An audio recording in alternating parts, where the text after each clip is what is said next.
We are very happy to have all of you here. So if you are not comfortable with the recording, you can close your cameras, but it's also very sympathetic to leave them all on if you can. So this activity today is part of a course of the Museology Master at the University of Liège. This course is called in French, Action éducative et culturelle dans les musées, donc the cultural and educational action in museums.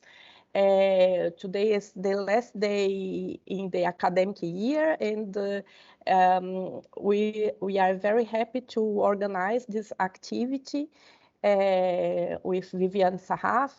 In fact, I should say that this could be a kind of continuity of an activity we did almost 1 semester long last year with Gilsi Pappalardo, my partner, that is here today again. Thank you very much, Gilsi. We organized a webinar called Tour de Babel, Babel Tower, Museum People in Dialogue.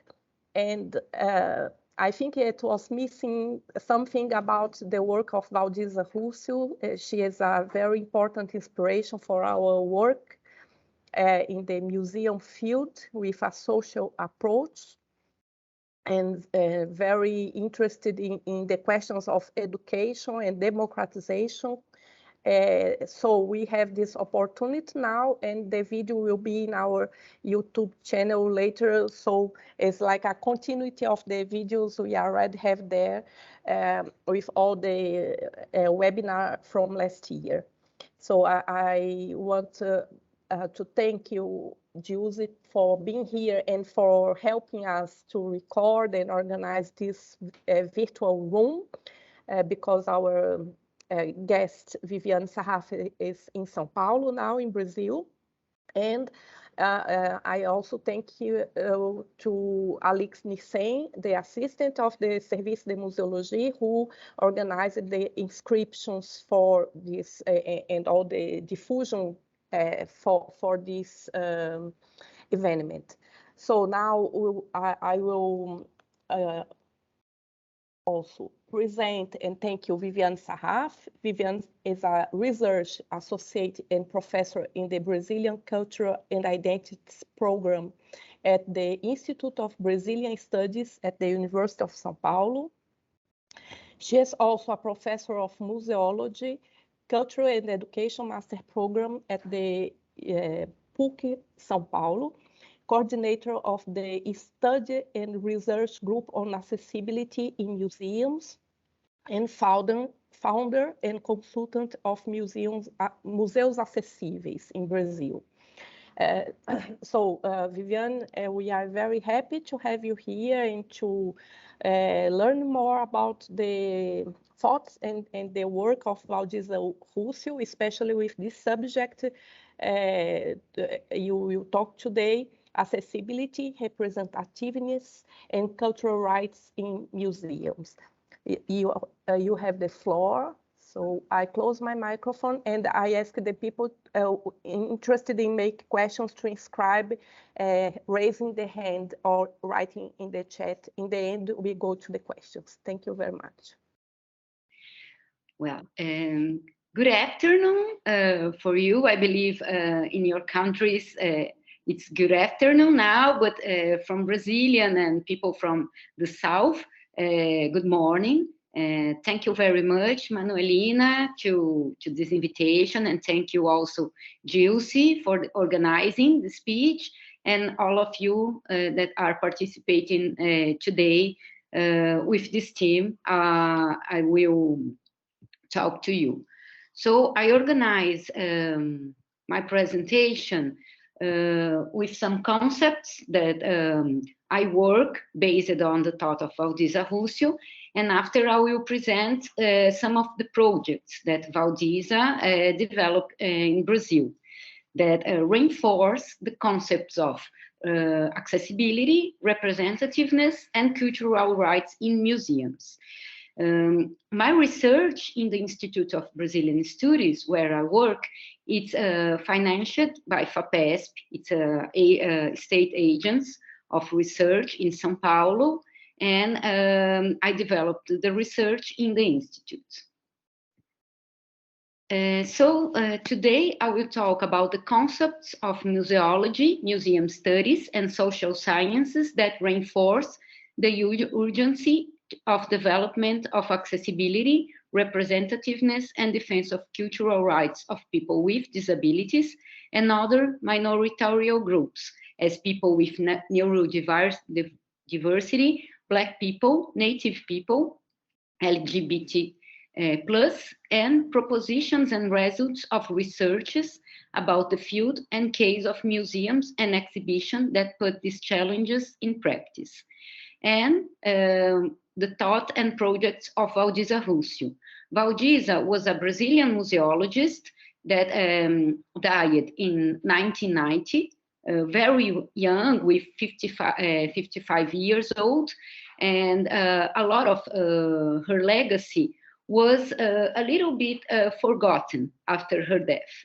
But some projects were trying to bring one more time her thoughts and her projects, and me and my team of researchers in the Institute, we are working for about almost 5 years now to discover all of the contributions of Waldisa in this field of the accessibility in museums and of the democratization of museums.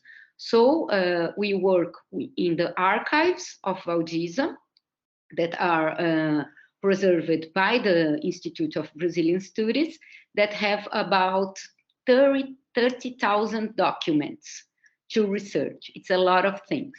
And in this research, we are finding a lot of new projects that Waldisa developed in Brazil, and articles and texts that she never released when she was alive. So we are trying to discover this legacy and to publish it around the world. I start my speech with this part of the Universal Declaration of Human Rights that I like a lot, because in the 2070 article that say that everyone has the right freely to participate in the cultural life of the community, to enjoy the arts, and to share in scientific advancement and its benefits. So me, Waldisa, and a lot of people in our fields, we believe that everyone has the right to participate in the cultural life of the community. So it's a very important concept to develop the researches about accessibility and cultural rights also. Well, we have to figure out that we depart from the concept of the museum that arise with the phenomenon of collectionism. So all of the struggles we fight to make the museums more accessible depart from the museums that are this place of the privileged one, of the collection, of the phenomenon of collectionism. So it's where born all the difficulties about trying to make the museums more accessible and more open to diversity. So according to Christoph Pomian, a very used reference here in museum studies in Brazil, the collection was defined as a set of objects exposed to the eye, but in whose eyes? It was understood that was to men's eyes. So the figure of the man, the rich one, the privileged one, it's all the time affirmed in the museums, in the collections, because we still struggle against this model of museums.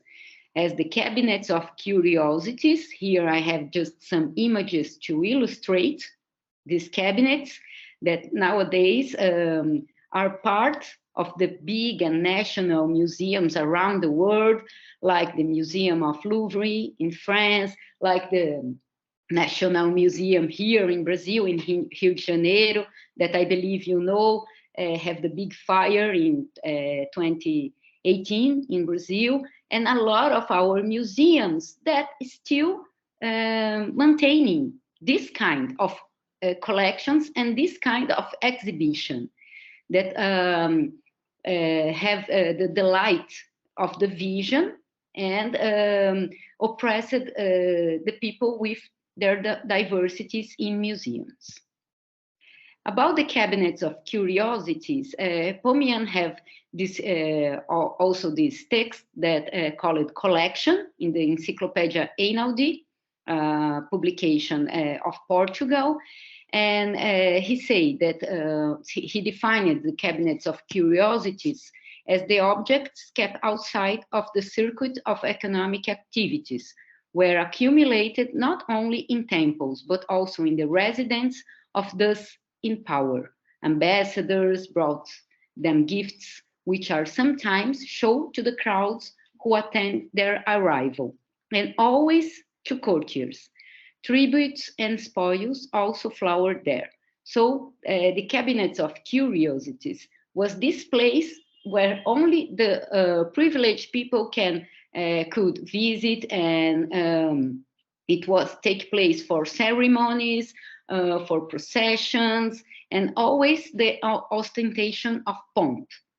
So these places just for some privileged ones. And sometimes our museums maintain all this pomp, all this aura of curiosities and heritage and all the things. And in the 20th century, more in the second half of 20th century, some theoretical, some intellectuals try to change this concept of museums as cabinets of curiosities.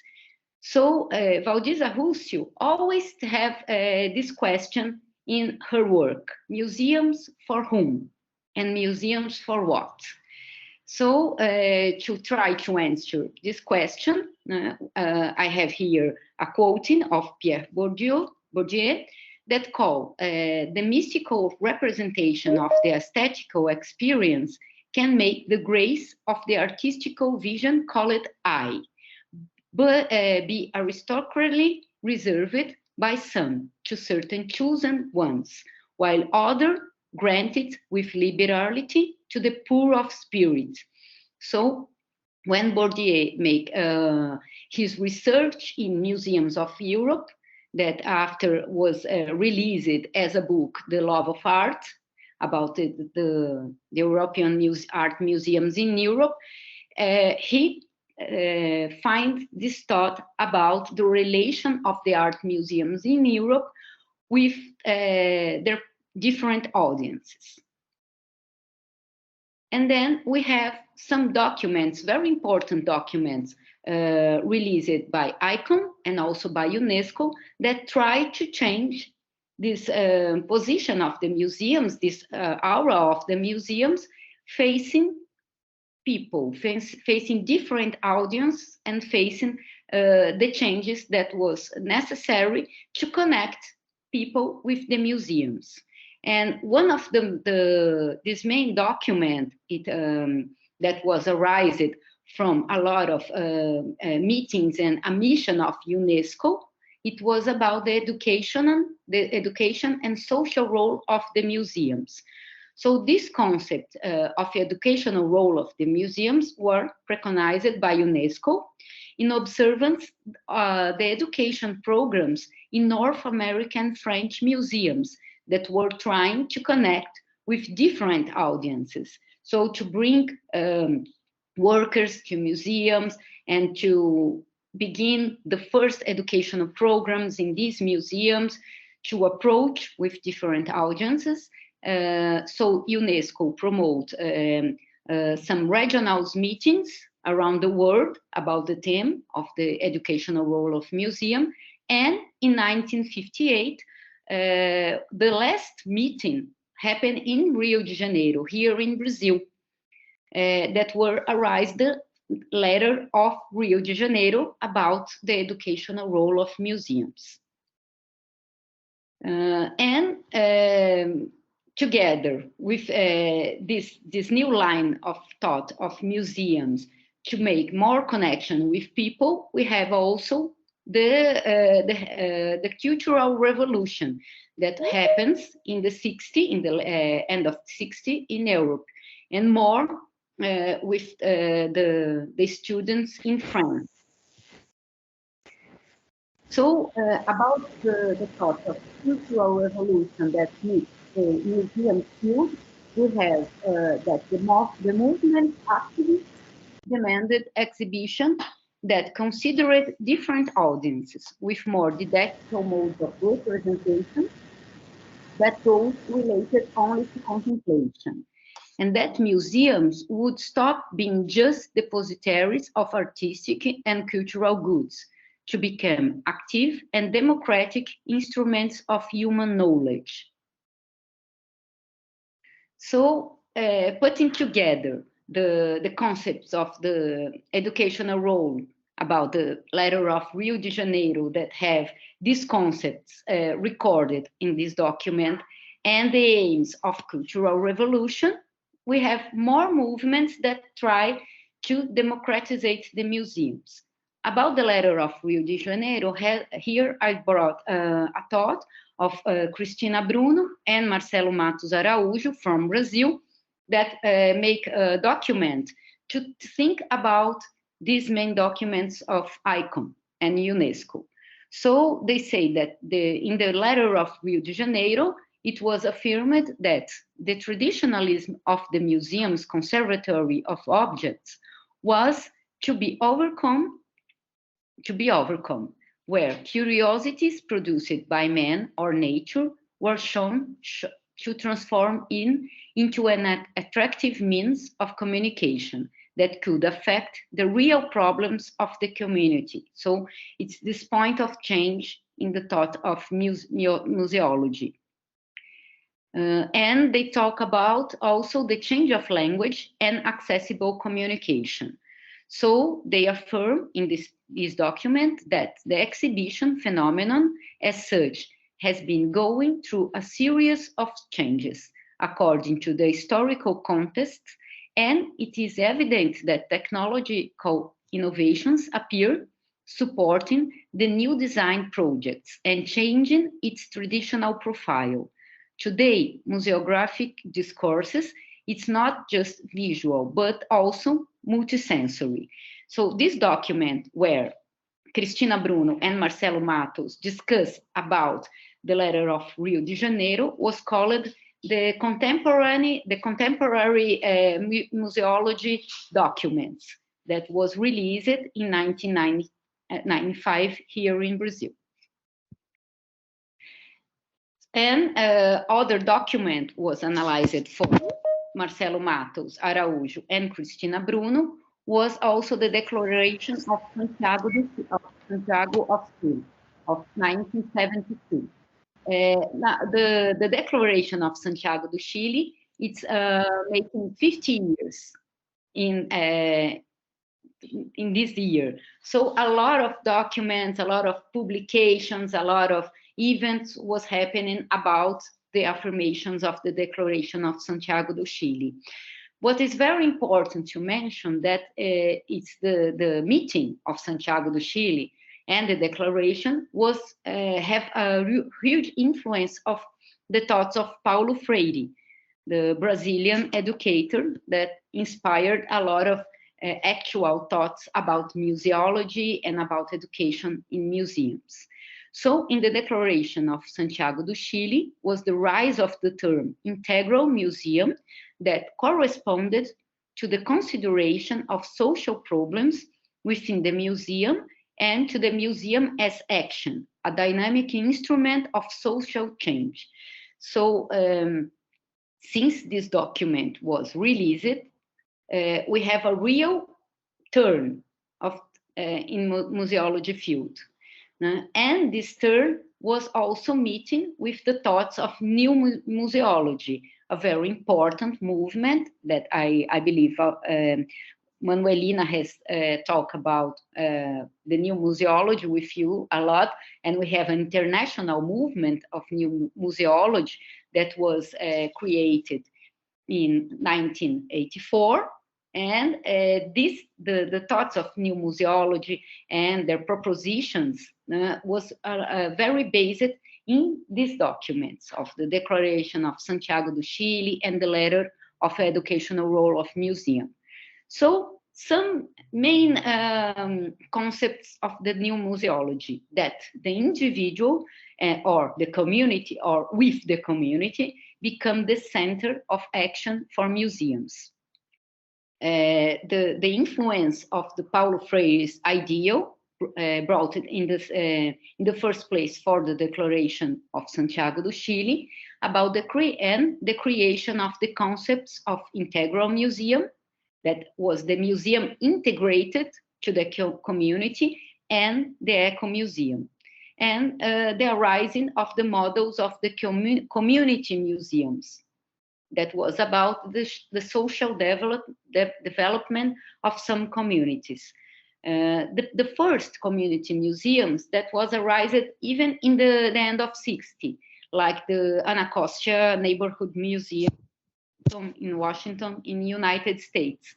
But these documents also help the recognition of these models of the museum in the field of museology.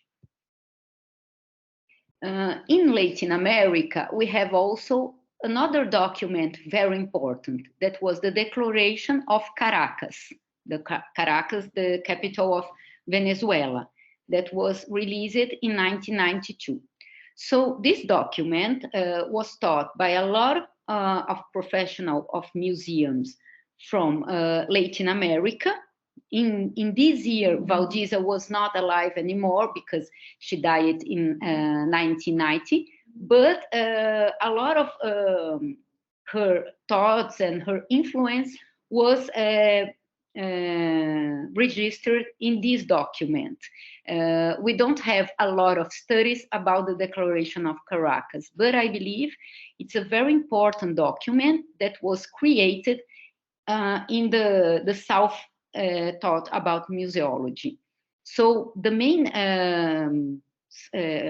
concept of this declaration, it's about the human and social development in the museums, and the role of the museums to help this development that is so important to Latin America countries. So some thoughts of the declaration, it was that the museums must reflect the different cultural languages in its communicative action, that the communication process is not unidirectional, but an interactive process, that the museum is an important instrument in the process of continuing education of the individual, as well as for the development of the community, enriching the quality of individual and collective life, and that there cannot exist an integral museum or integrated in the community if the museological discourse does not use an open, democratic, and participatory language. So one more time, this thought was released and reflected by Matos and Bruno in this document of the thoughts of museology, contemporary museology thought. And it's an important document to think about this term of the museology in Latin American museums and in Latin America reality. And now I will share with you some thoughts of Waldisa and some projects that Waldisa was created in Brazil, more in the state of São Paulo, that reinforce this turn of thoughts in museology, and also her own thoughts about this reality and these documents. So, as I say some slides before, Waldisa have a lot of thoughts that ask in her articles and in her projects. Museum for what and museum for whom? So she's thinking about another kind of audiences, like the people with disabilities, the people with ethnic issues, and the people that are not privileged.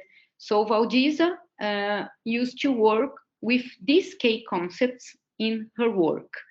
So she believed that museums were a place to exercise the utopia, so an utopic thoughts that some affirmation that was all the times put in doubt about the directors of Brazilian museums was possible if the museums faced this utopia in their works. Waldisa was fighting against the museums that exclude children, elderly people, people with disabilities, people of low education and low income. She believed in the decolonization of Latin American museums, and she developed the concept of the museologist or museum professionals as a social workers. And she developed the concept of popular museology. So Waldisa tried to brought the thoughts of new museology to Brazilian reality and call it of popular museology. She also create a class in the Master of Museology course in Brazil that called it popular museology. And she also write some articles about this concept, this original concept. And in one recording we have of Waldisa talking about the democratization of the museums, she said that the doors, the hearts, and the spirits of the Brazilian museums are not always open to diversity, open to new audiences, and open to participation of the differences in these museums. So one of the most important projects that Waldisa created in Brazil was the Museum of Industry, Commerce and Technology in the state of São Paulo. Here we have some pictures that show the actions of this museum. This museum was created in 1979 and was finished for the government of São Paulo in 1984. But after this period, Waldisa tried in 3 times more to recreate the concept of this museum with different governors of São Paulo and with partnerships with big industries in São Paulo and Association of Industry of São Paulo. But the museum linked to the Secretary of Industry, Commerce and Technology just exists in these 5 years. This museum was multi-centered. This museum was a multi-centered museum. Don't have a building for the actions. So the proposal was to the different factories that have projects of memory or that was helping, asking for the help of the Museum of Industry to create their memory centers and their small museums, was part of this idea of multi-centered museum. It was a concept very close to territory museum. So, for example, in the state of São Paulo, we have a very important factory of tapestry in the countryside in Jacareí. So the Museum of Industry helped to musealize this factory to make part of the circuit of the Museum of Industry of São Paulo. And as this example of Santa Helena factory of tapestry, have another ones like the oldest industry of pharmacy in São Paulo, called Drogasil. It's like the pharmacy of Brazil.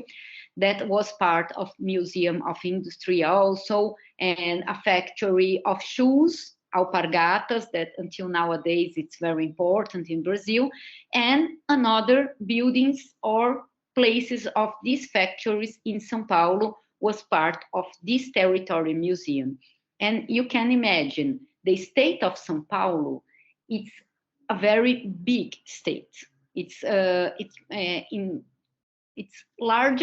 largest than some countries in Europe. So you can imagine that it was not easy to manage this ideal project of Waldisa. So, but she tried to integrate the factories and to develop also the community around this factory. So the heritage that was preserved by Museum of Industry was not about only the heritage of industry, but was about the heritage of the workers of these factories, of these commerce places in São Paulo. These pictures show some exhibitions that Waldisa developed in a park in the city of São Paulo that show the first works of the Museum of Industry. So in the Água Branca Park, it's like the white water park here in São Paulo, a park that was built for exhibitions of animals of the Secretary of Agriculture in São Paulo. So Waldisa used this place, used the constructions of this park to make the exhibitions focused in the audience of children, of small children, to show about the industry and commerce and technology in São Paulo. So here we have some pictures of this exhibition of tapestry and the industry of fabrics and tapestry in São Paulo. One exhibition about the urban development, so with these models focusing in young children's audiences, and also to show that Waldisa was creating some environments that were welcoming to differences. So we have here a mother feeding her baby inside this exhibition. So it was a place that was breaking with the environment of the well-established museums, that no one can sit or feed their babies or have the children to use the exhibitions and to participate in these installations and in this different kind of show the heritage, the industrial heritage of São Paulo. In this picture, we show two exhibitions that Waldisa created in 1980 and in 1981 that was about the work of people with disabilities in the industry and commerce in São Paulo. These exhibitions was making in the Cultural Center of São Paulo, of the Social Workers Association, the SESC of São Paulo, and it was in a unity in the center of the city, in a place not so visited by the audiences in São Paulo in that time. So these exhibitions, the first one was called Perception and Creation. It was about the perception of people with disability, their kinds of different communication. So the exhibition invited the audience to try to perceive without sight and using the other senses. And the other exhibition was called The Work of People with Disabilities, Possibility and Reality. So in this exhibition, Waldisa made partnerships with commerce and industries of São Paulo, and to show how people with disabilities work in their offices and in their industries. So here we see some children with physical disability discussing with this man that was a blind employed in one bank of São Paulo, Itaú Bank, that showing how he worked with this machine. It's like a typewriter, a calculator.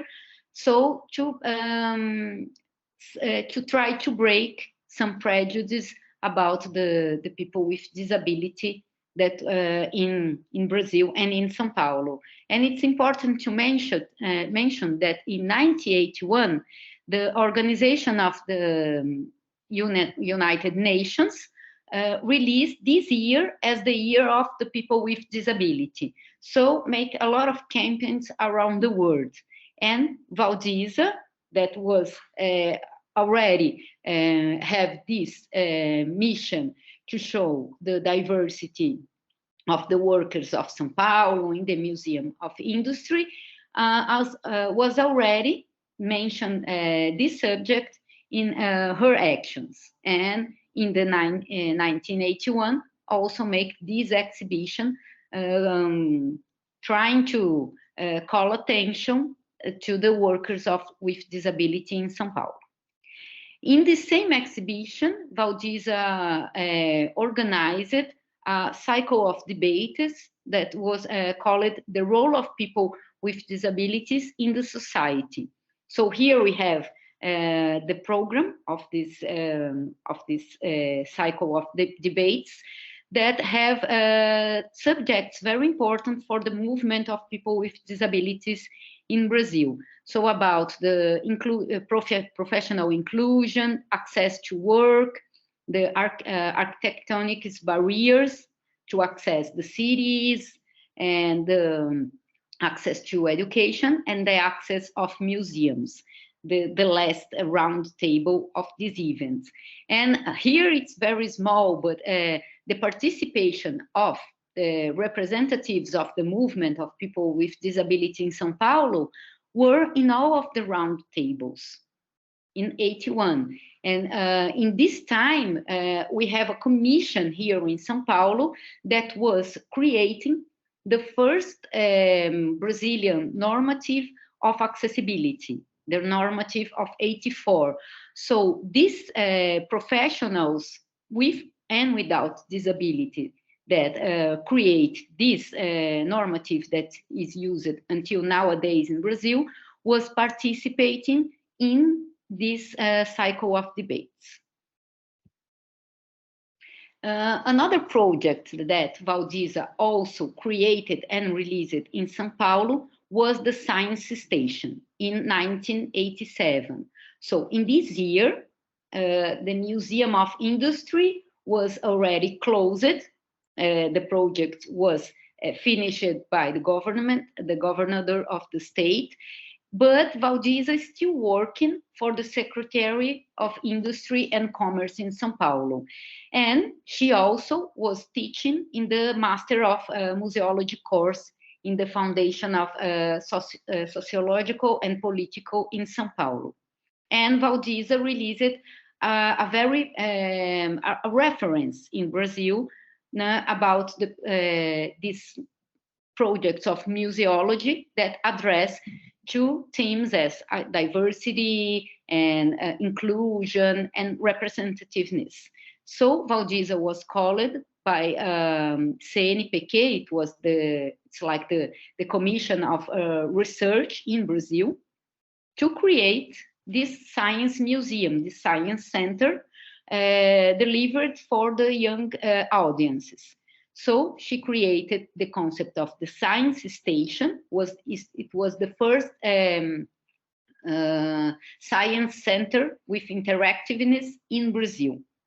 And she worked with a lot of different fields of research like geography, history, physics, and anthropology that was shown in this place of the Science Station. It was in an old factory nearby a train station that connect the some very some neighborhoods that was far from São Paulo, that connected by this train station of Lapa in São Paulo. So the circulation of different kinds of audiences was a reality in Science Station. And she created this museum with physical accessibility and also with accessible communication for different audiences. So was a museum that was very welcoming for people with disabilities, families with young children, and people with low income and low education, because she privileged the communication of the five senses and not only the communication using big texts, and you can see here in the other pictures. So she affirmed in the project of Science Station that is important to have communication with small texts of the themes of the exhibition. So here was the texts that was in the galleries. So the man and the planets, the man and the time, the man and the mystery of the things. So you can see it's like one paragraph of text to communicate the concept of this the part of exhibition. And she also in this other document affirmed that is important to have the text in Braille print and in another languages to privilege also the tourists that go to the Science Station and the people, the immigrants from other countries. One of the last projects developed by Waldisa in São Paulo that was to be released in the same year that Waldisa died was the Children's Space. Waldisa, since she made her master's degree in the School of Sociology and Politics in São Paulo, she have one project of museum for children, the Children's Museum. But she tried a lot to realize this museum, to make some partnerships, to create this museum, but she never could make this museum linked to other museums in São Paulo. She tried in the School of Sociology and Politics to make the Children Museum, in the Industry Museum, with the Foundation Gulbenkian in Lisbon. So she tried a lot to create this museum, this Children Museum, and was never possible. But with a government project of the city of São Paulo in the 90s was the opportunity to create this museum that was inside the big project of the Children's Space. In this year, in 1 year early, in 1989, was happened an accident with a slum in São Paulo, the slum New Republic, Nova República. And in the slum was happened an accident because of the construction of big buildings around that the houses of the favela was just destroyed and killed about 12 children in this place, in a neighborhood that nowadays it's a neighborhood of rich people in São Paulo, Morumbi. So the government of São Paulo, that was run by Luiz Erundina, I believe it was the first and the only, the first major woman in São Paulo. So she decided to create a space for assist children in this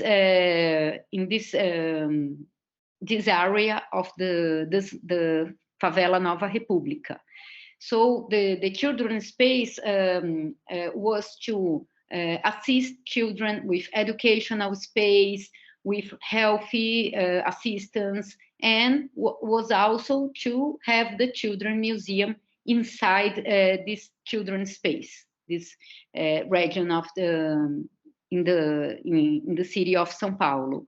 So Waldisa was very happy to finally create the Children's Museum inside the children's space. Here we have the brand of the children's space, that space, children, and the symbol expressing the toys of the children and a new place of education. Here we have the newspaper that talk about the big scandal of the abandoned children in São Paulo in this period. We have a lot of children living in the streets in São Paulo in the 80s and in the 90s also.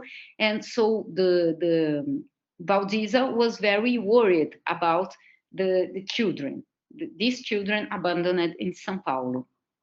But after Waldisa died, this project was never really released in São Paulo. So stay only in the project, in the papers, or in our archive. And we recently found another project that Waldisa was creating, also in São Paulo, the Museum of Paulista Women. Paulista is the people from São Paulo, from the state of São Paulo. So Waldisa was developing this project to represent the participation of the woman in the development of the state of São Paulo, because she believed the museums of São Paulo only talk about the participation of the male figure of the conqueror, as the bandeirantes was the bandeirantes was like this bravator of the countryside of São Paulo, trying to find gold and precious metals in São Paulo, and that make a lot of native people of Brazil as slaves. So we have in São Paulo museums until nowadays this figure of the bandeirante as the figure that conquer the development of the state, because the state of São Paulo is the more developed about money and industries in Brazil. So Waldisa was aware of this concept, this representation in museums, and the woman underrepresented in the collections, in the exhibitions.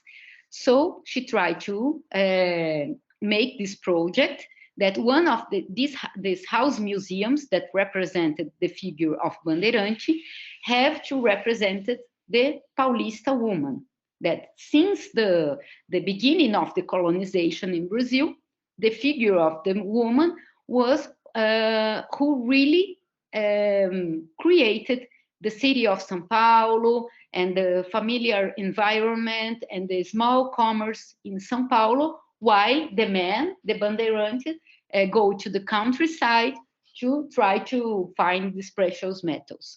So here is the house museum that nowadays is the house of the countryside men in São Paulo that was trying to create this museum. And here one document with this project that was never really happened one more time.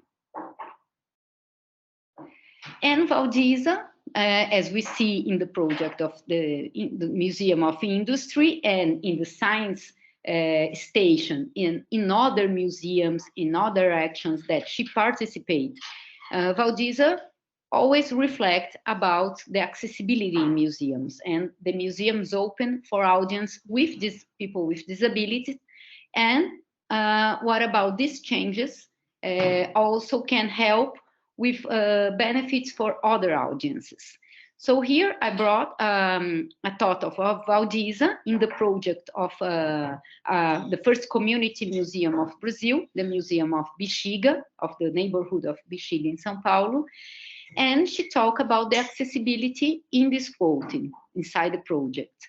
So she said, the museum essentially lives on its public, or it would be a mere deposit if we admit the opposite. Thus, it is essential for the public to feel comfortable and free in the house of objects, easy and comfortable access. You have to think about children, the elderly, and the people with physical disabilities.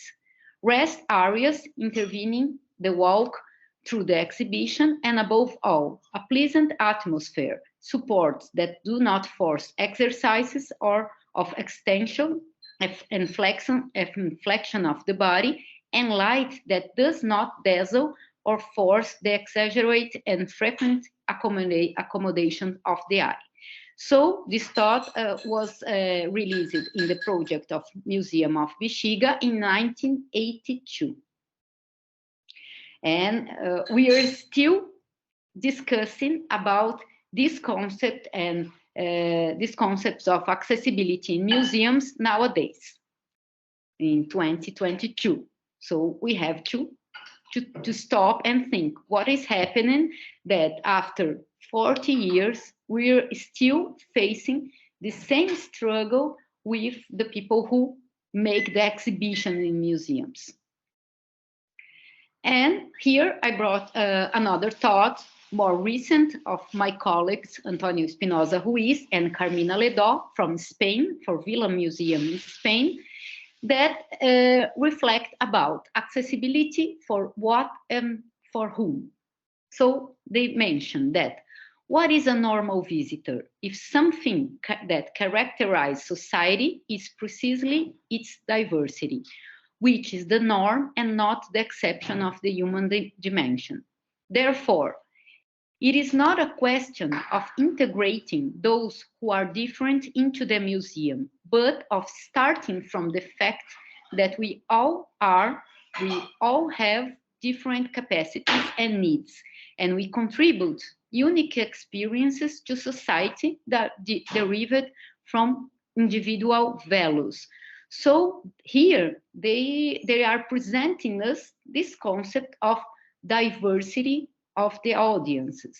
So it's different to think about, to include who are different, but to think about a diverse museum that accepts people with their differences, as people with disabilities, children, people with neurodiversity, as people with autism, elderly people, people that never visited a museum, immigrants, refugees, diverse families, people with low education and income, including homeless people, and people with their differences, intelligence, and abilities. So we know that our audience is not just constituted by people with high scholarity. We don't have to make museums just for our peers, people like us that study about museums, that research about museums. We have to make museums more diverse and with more communicative approaches for different audiences. And here in Brazil, I teach a lot about cultural accessibility and accessibility in museums, and I try to define what is cultural accessibility. It's a set of adjustments, measures, and attitudes that aim to provide well-being, reception, and access to cultural fruition for people with disabilities, benefiting different audiences. So we know that the accessibility changes its benefit to different kinds of audiences, and for all of us that we have our differences. And a very important concept of the movement of the people with disabilities in Brazil and around the world is this phrase of William Rowland, a South African militant of the rights of people with disabilities and also against the apartheid in South Africa. And the phrase, it's nothing about us without us. So we have to guarantee the participation of the people with disabilities in the museums, in the projects, and so on. Because participation is a right, means that all individuals, independent of origin, social status, previous experience, disability, or any other economic or social factor that define them as minorities or belonging to excluded groups, has the right to use and participate of the creation and resignification of the cultural heritage. And about this concept and our new challenges of accessibility in museums and more diverse museums, and to really democratize and decolonize the museums, I present you very briefly some innovative accessibility programs as programs of ambassadors with disabilities run by the Modern Art Museum in Rio de Janeiro, and for the foundation, Dorina know you, for the blind in São Paulo, the foundation that have about 76 years, but all the time trying to innovate and to listen more and more the people with disabilities who their benefit with their programs.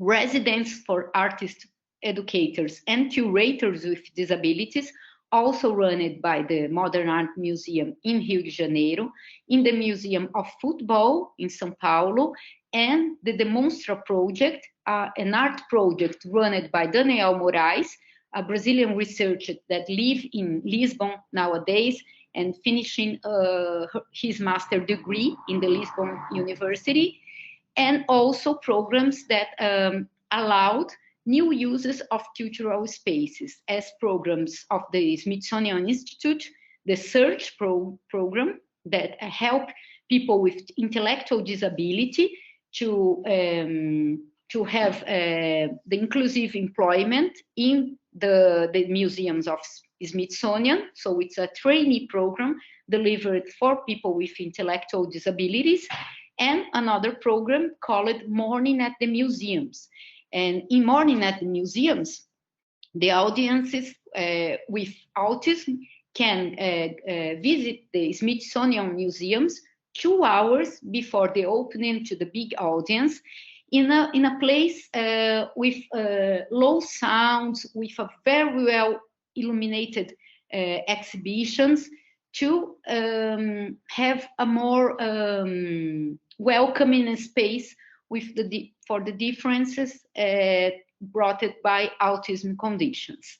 And the Tate Collective program run by the Tate Museums in United Kingdom that offered for the young audiences a place to make their residences and to contribute to the changes of the Tate Museums to be more welcoming to young audiences and to bring new discussion that important to this audience approach the museums. Here are some images of these projects, these new projects I present, and children with autism in a Smithsonian Museum, the program Morning at the Museum, the residents for educators with disability in the Football Museum in São Paulo, the actions of residents for artists with disability of the Demonstra project, and one meeting with these young audiences in the Tate Collective program in the Tate Museums in the United Kingdom. And going to the finishing my presentation, my speech, I put here some questions to all of us reflect about. Why museums are creating opportunities of participation and accessibility? Why? Because museums need people more than people need the museums. Museums need the people to present and to show to the sponsors the numbers, and to show in the reports the actions and the things they are doing, to ticket sales, to consumption in restaurants and shops. The society is diverse, composed by people with and without disabilities, with different backgrounds and experiences that arrive in the museums and galleries with different interests and needs. It's people with disabilities. We have professors with disabilities, we have politics with disabilities, researchers, students with disabilities, and people that want to study about museum, to get in the programs of museology in the university also. So it's necessary to think about these new dispositions, because we are in the 21st century and the things are changed. So we need to face the reality of nowadays. Who are the people with disability and where they are working? We have also curators with disabilities in some museums. So we have to change our concepts about accessibility. The cultural heritage belong to the community, as the concepts of the new museology was trying to show us in about 40 years of work and militance. And museums need to understand and practice the new challenges of connectivity and community between different generations and social groups, to not lose the links and relevance in people's lives. So it's very important to listen and to communicate with the young audiences, because we have a very rude, it's very difficult to connect with these young audiences that develop all their lives in the social media with the new apps that make us connecting to other audiences, to other young people. So museums have to stop and listen to these audiences, because they are our future. We have to communicate more with these people between 15 and 25 years, because we are not making this homework in our communication approaches, in our exhibition.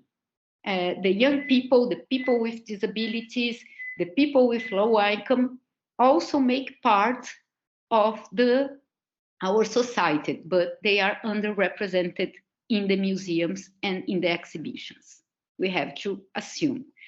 So we have also a movement of new museums arising. So the museums are important, have important meaning to affirm these new identities also. So we have a lot of museums that call it about the indigenous culture in Brazil, like museums of native people, Museum Agita, Museum Kuai, museums that talk about mental health issues, like the Museum of Images of Unconscious, Museum of Contemporary Art, Bispo do Rosário, a very known artists from Brazil that have mental health issues, Museum of Art of the colony of Juqueí, an old psychiatrist hospital in São Paulo, museum about Afro artists and Afro culture in Brazil, and another museums that reinforce these new identities that are not represented in the big museums, like museums of slums, museums of favela, of the Maré, of the favelas and urban quilombos in Minas Gerais, Museum of Inclusion, about the inclusion of people with disabilities in Brazil, Museum of Sexual Diversity in São Paulo, and another kinds of museums that was released in the pandemic contests. So museums online that call it about diverse voices and about the isolation. So museums are very important to reinforce their identities. So as the people don't find their place, their representativeness and participation in the big museums, release their own institutions and reinforce the importance of the concept of the museum. Here, just some pictures of these museums. I talked about the Museum of Sexual Diversity in São Paulo that exists inside a subway station, but nowadays are closed by some problems with politics of extremely right position. Museum in the Marajó Island, created by the community of Marajó Island in Brazil, the Museum Maguita of native people of indigenous landscape in Brazil, and the Museum of Inclusion in São Paulo, the Museum of the Maré, the Favela da Maré, Maré Islam, in Rio de Janeiro, and the Memorial of Dorina Noil, this foundation that have 76 years of fighting about the rights of people with visual disabilities in Brazil. Here, the images of these two new museums I mentioned that was created in the context of pandemic, the Museum of Diverse Voices, that it's a platform only online that occupy the social media as Instagram, Facebook, and Twitter, and talking about the diversity and with the representativeness of people with different disabilities, and the Museum of the Isolation. It was a project of young artists in Brazil that was not part of the main market of art in Brazil. So they exposed their works about the isolation, about the struggles with the pandemic situation for the market of art in Brazil. And to finish my speech, here I put this manifestation of the movement of social museum justice of Joana Palmiero from Argentina. And Joana was developing this movement of social museal justice. And here in this intervention, Joana told us that the museums are for everyone, and with the neutral language in here, our countries, but only the elites knows. So who are in our museums, who are represented and really visiting our museums. And as we are using a lot this year to finish the quoting of the Cordoba Declaration of the movement of new museology, that a museology that is not life-oriented is not worthy. So about what lives we are talking about? The lives of everyone, of different audiences, or just the life of the privileged one and the people that are inside the museums. So we have to reflect about this also. And just to finish, I share with you the contacts of our projects about the legacy of Waldisa Rússio to the museology. So if you want to connect with us, we have here our institutional email address, my email address, and we have our profiles in the social media about the project, that all the times we are sharing thoughts of Waldisa and documents and talking about projects.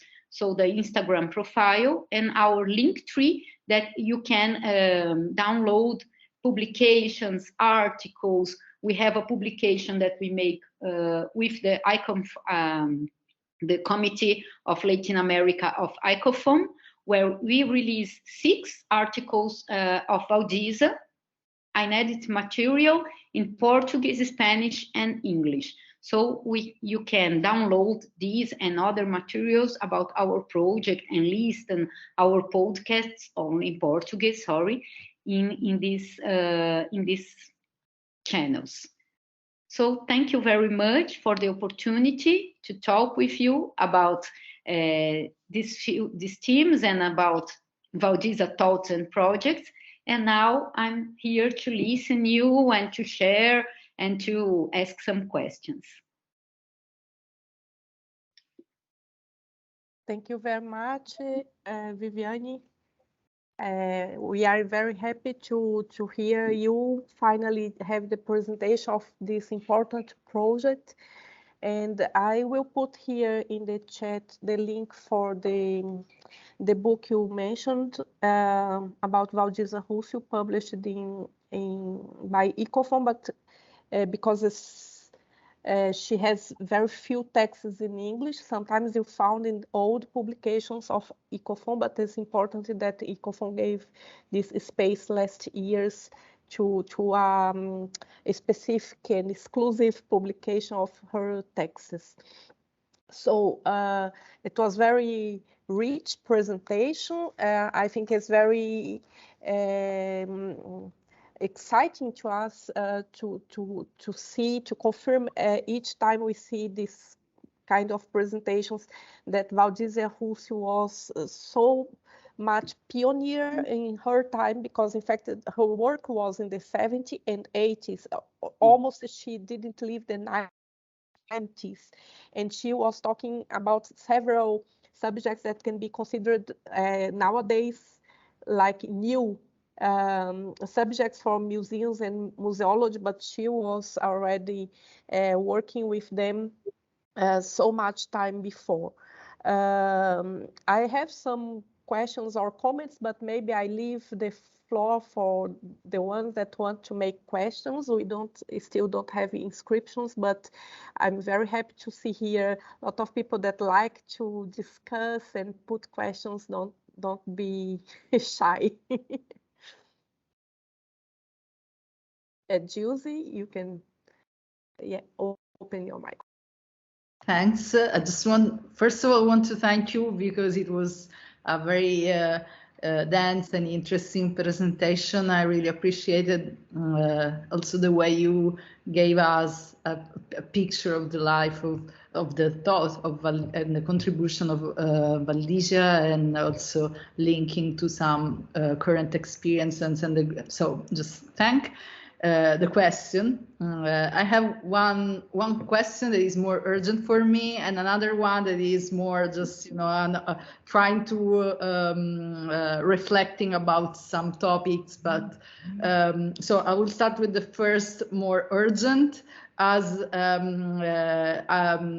I've been working with a group of people that is trying to push for an eco-museum in the Simeto Valley, and so we have a project that is called that is focused on social inclusion, really, and what we are trying to do as the eco-museum right now doesn't still have a place.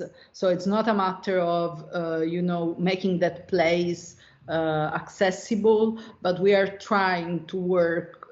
We have tried with a group of people with disabilities and having autism to try to co-create together, and so to see how they perceive the heritage and the landscape, and so to talk about accessibility and inclusion in these terms, like co-creating some contents with this group. But I have to say that we are kind of struggling a bit in terms of methodologies, and also trying to see how to frame better, this, not just in terms of accessibility into physical space, but also in terms of co-creation of things, and say that also the perception of everybody is important. So it's not that, just the way I perceive heritage is more important than, so trying to incorporate the various perceptions and various perspectives in the way we say the landscape and the heritage. That's what we're trying to do with the eco-museum, but we are struggling. So I was curious to know if there are other references beyond this one that is very important. Now it gave to me a clear way to frame something, but also in terms of practical way to co-create things, that would be one struggle that we are having. And the other question that is more, maybe could be more confusing, but as you know, we are talking a lot nowadays of in terms of who is excluded is not, you know, just minority groups, but also, let's say, the non-human group, the non-human community. I was wondering if today, talking about museums for whom and from, you know, telling what perspective, incorporating as well this idea of, you know, minorities and fragile entities, not just in terms of humans, but also in terms of non-humans. But again, it's not a matter of accessibility, of course, it's more a matter of representation of diverse points of view. I don't know, the second one probably is more confused in terms, it's more a reflection, but if you can give me some ideas about the first topic, and then if we can discuss a bit about also this idea of, you know, the perception of the non-human as a group of a minority and fragile perception as well.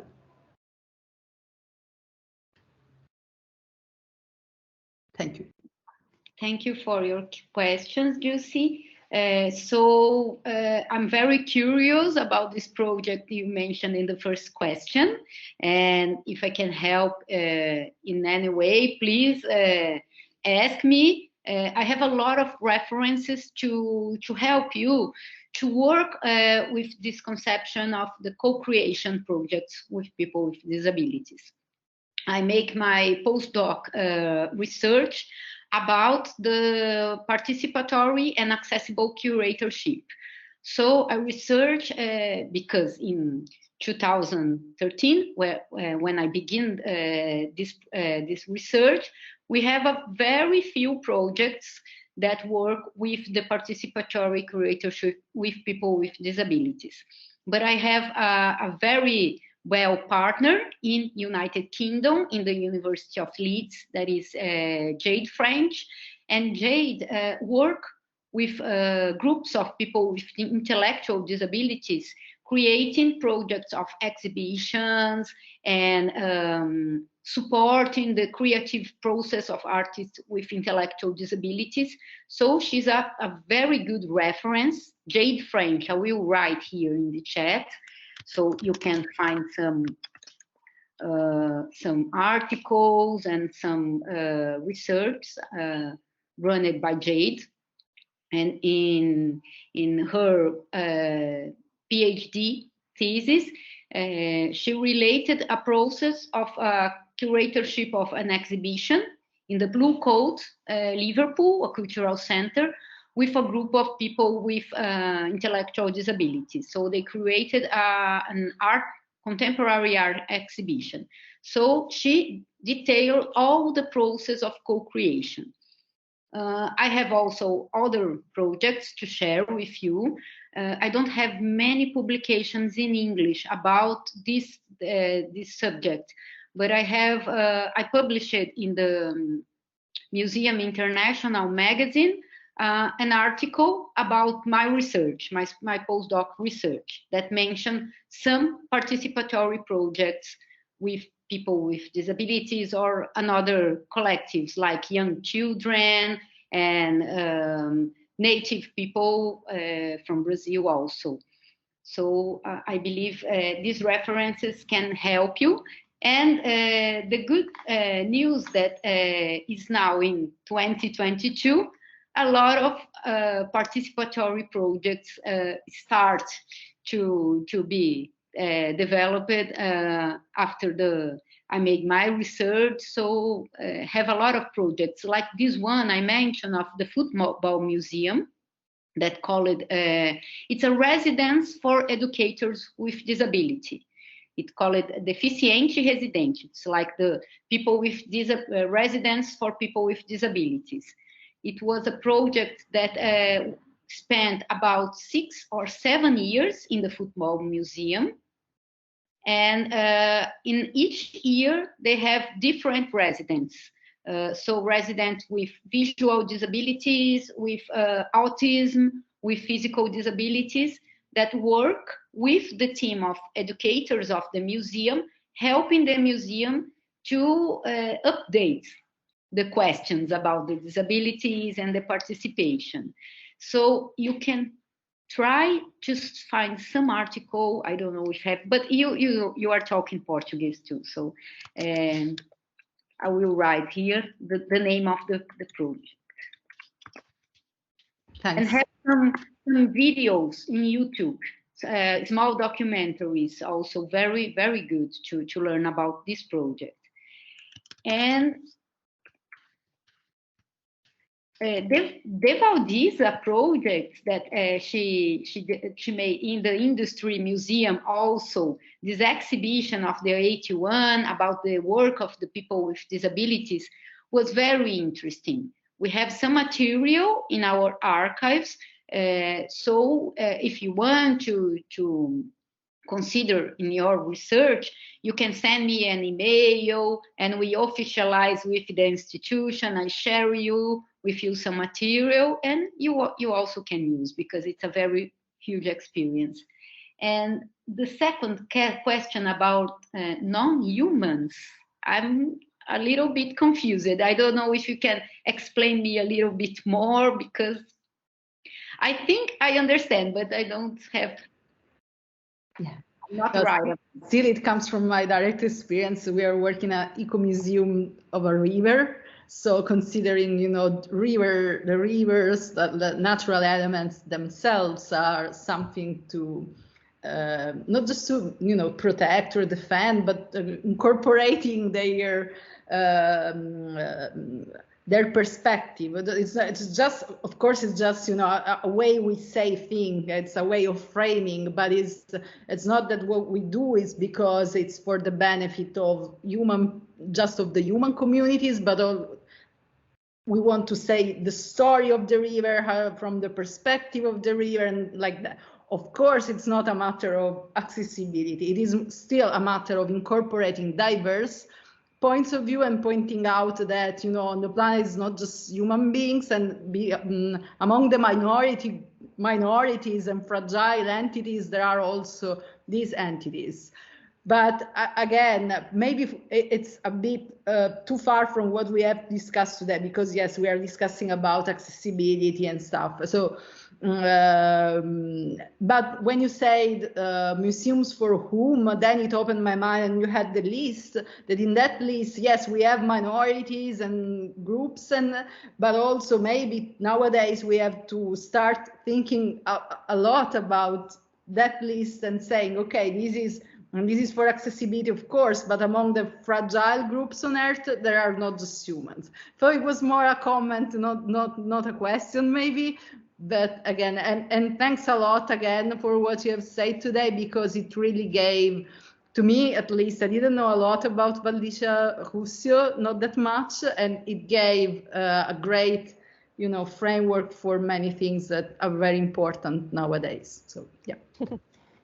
Yes, only to talk a little bit about this idea of this concept of non-humans and what we are touching about the subject here at the University of Liège in a course I give in the Fridays called the Museology Insurgée, the Insurgent Museologists. We are talking about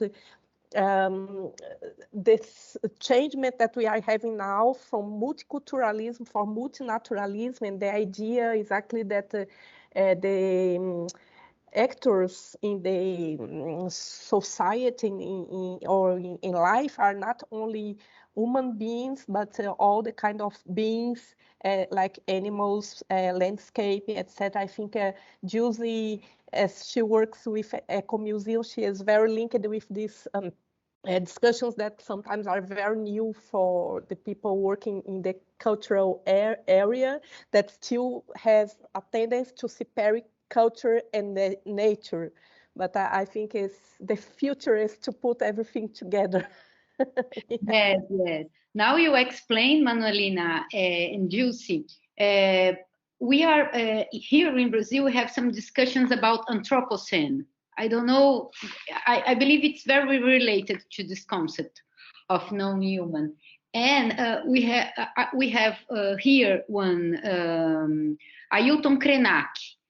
He's an indigenous intellectual, and he writes a lot of articles, books, and texts, and have a lot of speeches also you can find in YouTube that talk about this concept about we are human, but we live with our nature and we are with our landscape. So I believe the thoughts of Ailton Krenak can help you. I will write here the name. I use a lot with my students because he have a text that discusses the concept of heritage for the indigenous native people in Brazil of 1992. It's very as we are running with time, I will shortly maybe go to a question that was in the chat. And if someone has a last question, you can scribe, but I have a question from Hassan. And I also will put in the chat the link for the journal Le Cahier de Museology, where you can find the Declaration of Córdoba that was mentioned in French, and with some comments from Mário Chagas, president of MINOM, and Yves Bergeron, professor from Montreal, Canada. And also, I enjoy the situation here, the opportunity to thank a lot of volunteers and partners that are present, like Anna Schwartz from United States, that is secretary of the journal, Gilles, Florian Paquet, Vandi Bacubiqua, and a lot of others. Leonor Hernandez was present, and a lot of people here is part of our project, research project called Les Museology Insurgées, échanges internationaux. International exchanges about insurgent museologists, and all these topics are very inspiring for our discussions. You told about the relation Waldisa could have in the project for the industry museums with the owners of the industries. I understood they were sponsors of many projects that sometimes are in conflict with some practices of these elite people. So I'd like to know how she could have funding and support of this elite for her democratization projects. Well, about your question, Manuelina, some of the Waldisa's projects, like the Museum of Industry and Science Station, was sponsored by governmental institutions. Like the Museum of Industry was a project from one new secretary in São Paulo, in the government of the state of São Paulo. So the Secretary of Industry. So the project of the museum was wanted by the secretariat, and the science station project was sponsored for the CNPq, the Commission of the Research and Development of Education in Brazil. So CNPq wants to make this science center for the youthness, and Waldisa was called to develop the project. What was happening? Waldisa always try to apply her concepts and her thoughts about democratization in these projects that was released with governmental ill. So it was like she take advantage of the moment and try to apply the concepts in these projects. And as I affirmed, the project of the Children Museum that she tried to apply and to realize since the end of the 70s of the 20th century was never released. The only real possibility that she had to create the museum was in this last project of the children's space, because of this accident of the Favela Nova República. And so it was a little bit contrary. Waldisa in that moment don't have this preoccupation sometimes to run about the sponsors of the big industries, and because she was called by developing the project. I don't know if the others have questions. If you still, Maëlle has a last question now. In fact, we are really running to conclude. Thank you, Maëlle. Okay. My question is about intersectionality. That's a recurrent topic in the field of social science. And I wonder how Waldisa Rússio has thought about it, and about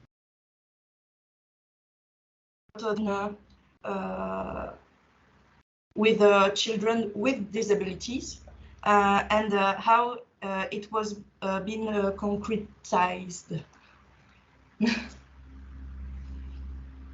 Thank you, Maëlle, for your question. I believe the intersectional studies are very new field in the social science and in the humanities. When Waldisa was working in the 70s, 80s, I believe the concept we have nowadays of intersectionality was not well developed.